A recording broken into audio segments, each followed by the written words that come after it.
We can live without food for a couple of days. We can also live without water for a couple of hours, but we cannot live without air even a couple of minutes. Air is important for all living organisms.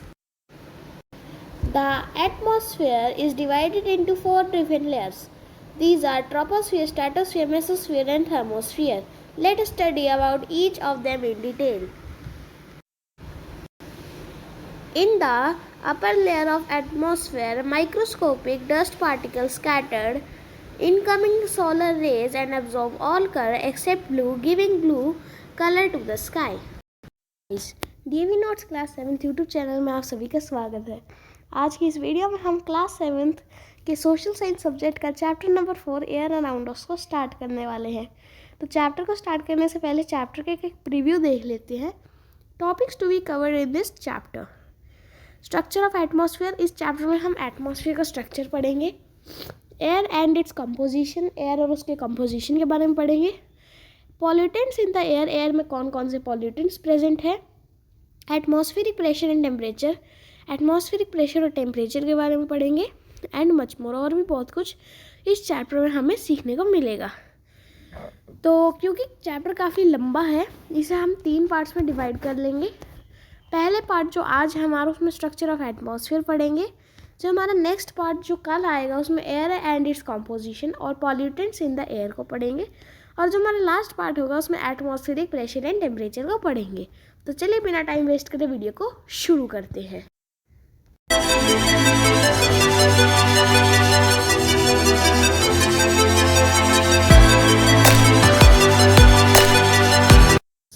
यहाँ पे मैंने हमारा chapter खोल लिया है, chapter 4 air around us. तो चलिए chapter को शुरू करते हैं। We can live without food for a couple of days. We can also live without water for a couple of hours, but we can not live without air for even a couple of minutes. Air is very important for all living organisms.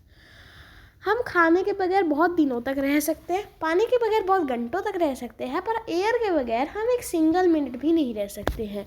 इसलिए जो air होती है वो हम human beings और सभी living organisms के लिए सबसे ज़्यादा इम्पॉर्टेंट होती है।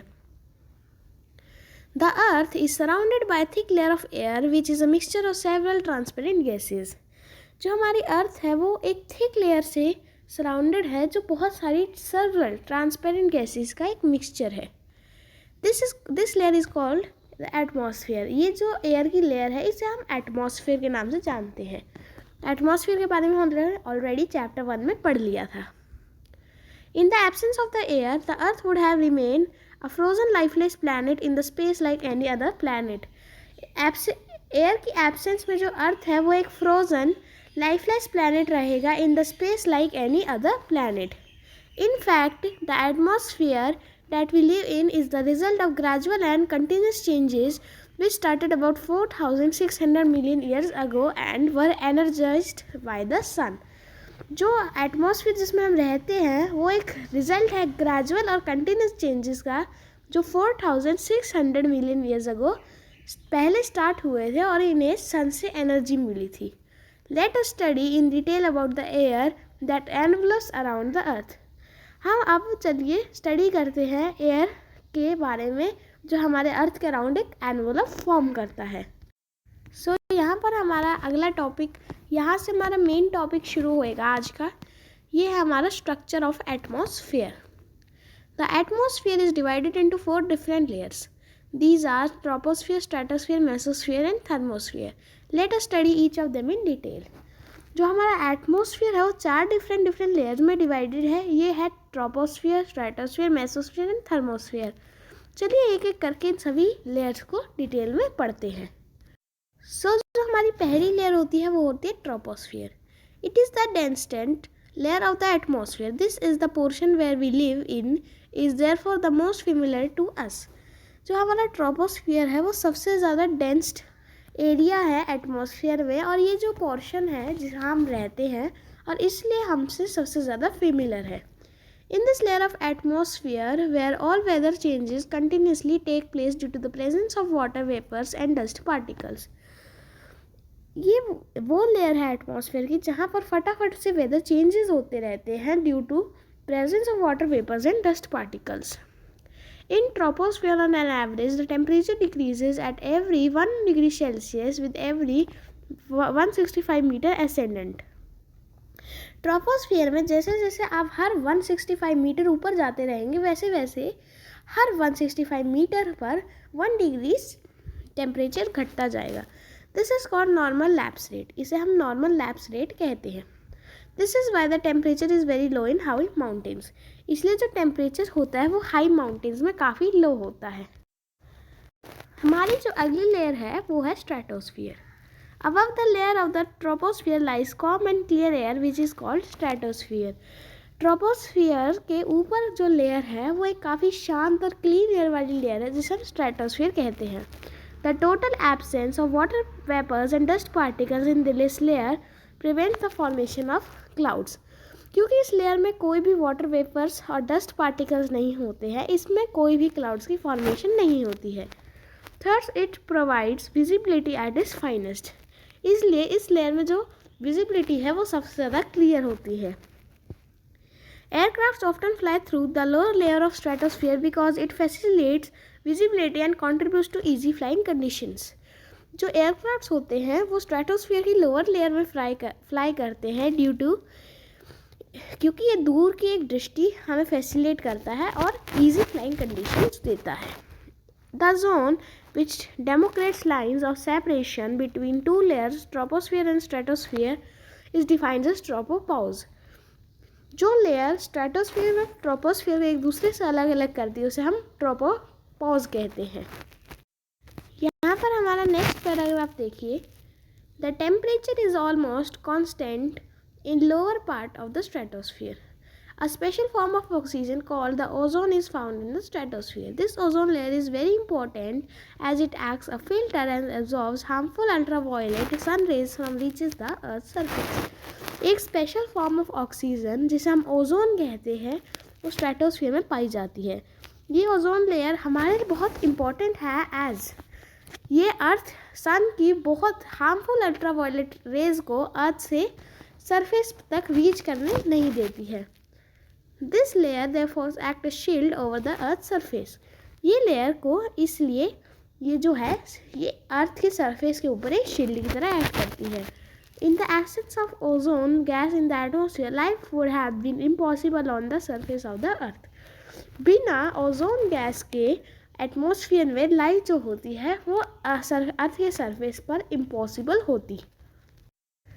हमारी नेक्स्ट लेयर है mesosphere. Above the stratosphere lies another layer known as mesosphere. Stratosphere के ऊपर एक और लेयर होती है जिसे हम मेसोस्फियर कहते हैं. It is a cold layer where temperature generally decreases with increasing altitude. ये एक कोल्ड लेयर है जहाँ पे टेम्परेचर काफ़ी कम होता है ड्यू टू काफ़ी ऊंचे एल्टीट्यूड के कारण. Metals burn up in this layer. जो हमारे टूटते हुए तारे होते हैं जिन्हें हम सितारे भी कहते हैं वो इस लेयर में बर्न अप कर जाते हैं. अब हमारी लास्ट लेयर जो होती है वो है thermosphere. Above the mesosphere is thermosphere where air is very thin. Mesosphere के ऊपर जो हमारी लास्ट लेयर होती है वो होती है थर्मोस्फियर जहाँ पे एयर काफ़ी थिन होती है. In the lower layer of thermosphere ionosphere iron particles are present in concentration. जो लोअर लेयर होती है थर्मोस्फियर की जिसे आइनोस्फियर भी कहते हैं उसमें आयरन पार्टिकल्स होते हैं काफ़ी कंसनट्रेशन में. These iron particles are electrically charged and play an important role in our wireless communication. ये जो आयरन पार्टिकल्स होते हैं इलेक्ट्रिकली चार्ज होते हैं और हमारे वायरलेस कम्युनिकेशन में एक बहुत ही इंपॉर्टेंट रोल प्ले करते हैं. Radio waves can be sent to different parts through these iron particles. Radio waves जो होती है वो अलग अलग प्लेसेस में भेजी जा सकती है due to these iron particles. They enable wireless communication over the earth surface. ये अर्थ सरफेस के ऊपर वायरलेस कम्युनिकेशन को एबल करते हैं. Beyond the thermosphere about 1600 kilometres over the earth surface the earth atmosphere gradually merge with the very thin gases of the outer sphere.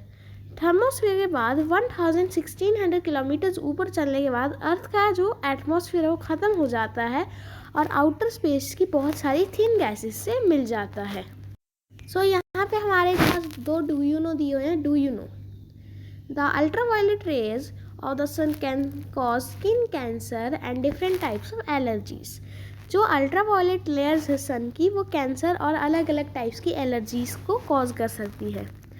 In the upper layer of the atmosphere, microscopic dust particles scattered incoming solar rays and absorb all color except blue, giving blue color to the sky. अब atmosphere की upper layer में जो microscopic dust particles होते हैं वह solar raise को absorb कर लेती है, सभी कलर्स को एब्जॉर्ब कर लेती है, एक ब्लू कलर को छोड़ के। इसी कारण हमारी जो स्काई होती है वो हमें ब्लू कलर की दिखती है। सो गाइज, आज की वीडियो में इतना ही। अगर आपको आज की वीडियो अच्छी लगी हो तो प्लीज़ हमारे चैनल को वीडियो को लाइक कर दीजिएगा, और अगर आपको क्लास 7 DAV का और कंटेंट चाहिए तो हमारे चैनल को सब्सक्राइब कर लीजिएगा। मिलेंगे एक और नई वीडियो के साथ। Tata bye bye, see you in the next video.